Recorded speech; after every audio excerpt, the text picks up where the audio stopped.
Hello students, this lecture is meant to discuss the experiments used to determine the coefficient of viscosity of a liquid. These experiments are applications of Stokes formula and Poiseuille's formula. First, we are going to discuss the experiment to find the coefficient of viscosity using Stokes formula. According to Stokes formulation, we have eta equal to 2a square into rho minus sigma into g divided by 9v, where a is the radius of the spherical object which we are going to use in the experiment, and rho the density of the body, sigma is the density of the liquid whose coefficient of viscosity is going to be measured, g acceleration due to gravity, and v the terminal velocity of the sphere. Now in this experiment, we take a glass container which is quite wide and is long, almost around 1 meter lengthy container. Now you make two markings A and B in between the glass containers, and why we have chosen A and B like that we will understand later. Now you take the spherical body, it can be a ball bearing or a spherical glass object or something of that sort. And now you take that body and put it in the viscous liquid, and you have to keep in mind that in this particular experiment you use it is mainly highly viscous liquids like glycerin or a highly viscous oil is used, because then only you can easily conduct the experiment. Now the object is dropped into the liquid, say. So when you know that when the object is dropped, there are three types of forces acting on that body. The viscous force acting upward, the upthrust acting upward, and the gravitational force acting downward. So we have studied that these three forces will act in such a way that finally after some amount of time these forces, the net resultant force will become zero, and by the time the body achieves its terminal velocity, which will be a constant to the later part of the experiment. And it is for that purpose we have made the marking A a little lower from the surface of the liquid, so that when the body reaches the point A, it would have attained the terminal velocity. Okay, so now you drop the sphere. So when it passes the point A, you start your stopwatch. Then the body will be again slowly moving through the liquid, and when it passes B, again you stop your stopwatch. So now we know the time t which is required for the body to travel the distance AB. This experiment you can conduct for several sets of time, because we can use the same body, same type of sphere, and conduct the experiment several times. So we will get an average time t taken for the body to travel the distance AB. Now we can find out easily the average terminal velocity v, which is the distance AB divided by average time. All the other thing, radius of the sphere can be easily found out using this screw gauge. Then the density of the sphere can also be found out if you know the mass and the volume of the object. The density of the liquid should be known to us. Now g acceleration due to gravity we know, v terminal velocity of the sphere we have found out. Now usually put switching on these values in the equation for eta, you can easily find out the coefficient of viscosity eta. Now we have to keep in mind that it is better to first dip the spherical object or the object to be dropped in the highly viscous liquid first, so that when it is dropped into the liquid, air bubbles will not be formed during the experiment. I hope you would understand the Stokes method to find out the coefficient of viscosity. Next we are going to discuss the experiment to determine the coefficient of viscosity of a liquid using Poiseuille's formula. In this method, there are two different kinds of ways by which we can conduct the experiment. One is constant pressure head method, other one is variable pressure head method. In the constant pressure head method, we use a big vessel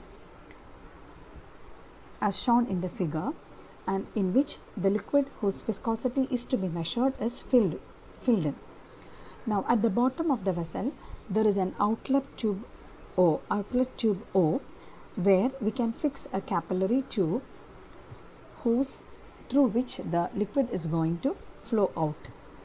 The height h is actually the height of the liquid from the axis of the capillary tube to the surface of the big vessel, and L is the length of the capillary tube.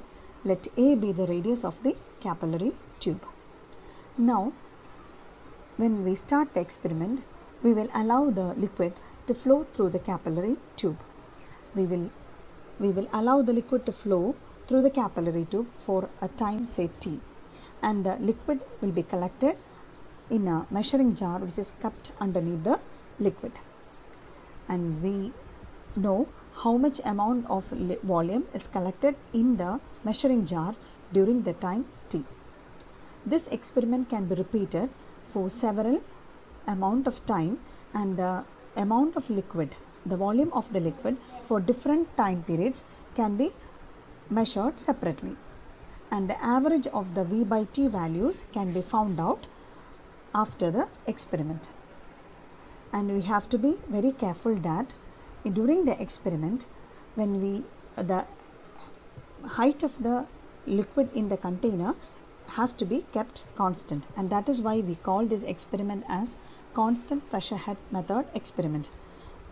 So even when a small amount of liquid flows through the capillary tube, this small amount of liquid will not make much of a high difference in the big vessel. So we can consider that the height is remaining constant during the experiment. But whenever we are going to repeat the experiment for another amount of time, whatever amount of liquid was lost in the previous experiment has to be refilled, so that H always remains constant during the experiment. Now, we know that according to Poiseuille's formula for viscosity, eta is equal to pi p e raised to 4 by 8 qL, where A is the radius of the capillary tube, L the length of the capillary tube, and pressure is the pressure experienced at the capillary tube.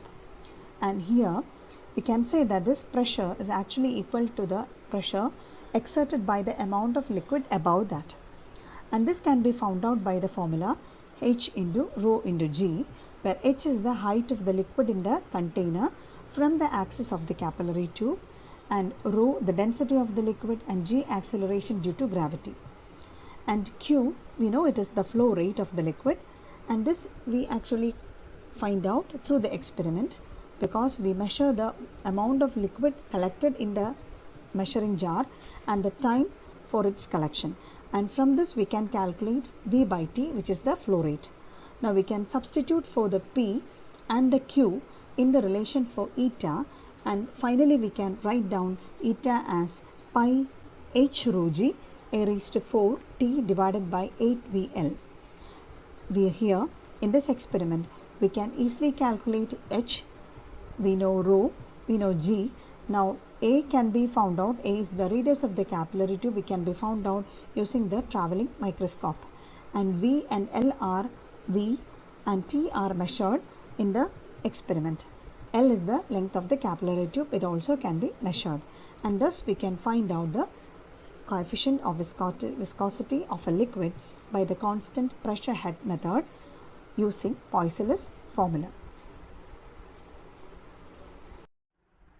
Next we discuss the variable pressure head method, which is again used to find the coefficient of viscosity using the Poiseuille's formula.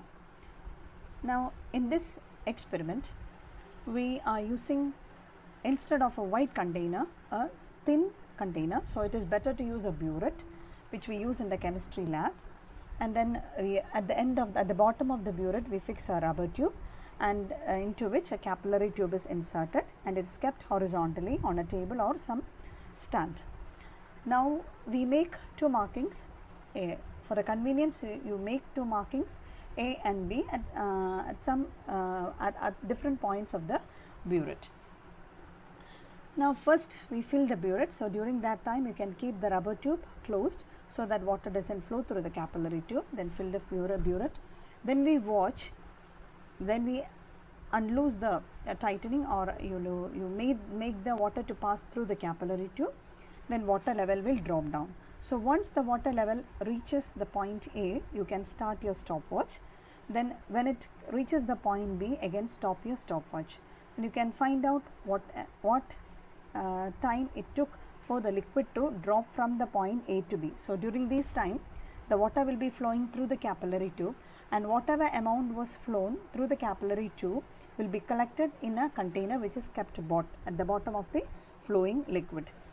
Then you can measure the volume of the liquid. So you can find out the time taken for the water to flow, drop from the point A to B, and that is T. Then you can find out the amount of volume collected during the time, that is V. Now we have to find out the H also, right? So now the experiment, we know here there are two H's, because related to at the point A, the height from the axis of the capillary tube to the point A, and that is the H1, and again the height H2 is the height from the axis of the capillary tube to the point B. So there are two H's associated in this experiment. So we know that this is a variable pressure head method, which means that the pressure head changes during the course of the experiment. So that is what we call it as the variable pressure head method. But in the formula, we know that Poiseuille's formula for coefficient of viscosity is pi h rho g a raised to 4 t divided by 8 VL, that we discussed in the earlier experiments. So now here we have to use one H. So what we do is we take the mean value of H1 and H2, and that is the H here. Then all the other parameters which we already know from the previous experiments. So understanding or calculating all the previous parameters, and with whatever information we already have, you can easily find out the coefficient of viscosity using this experiment.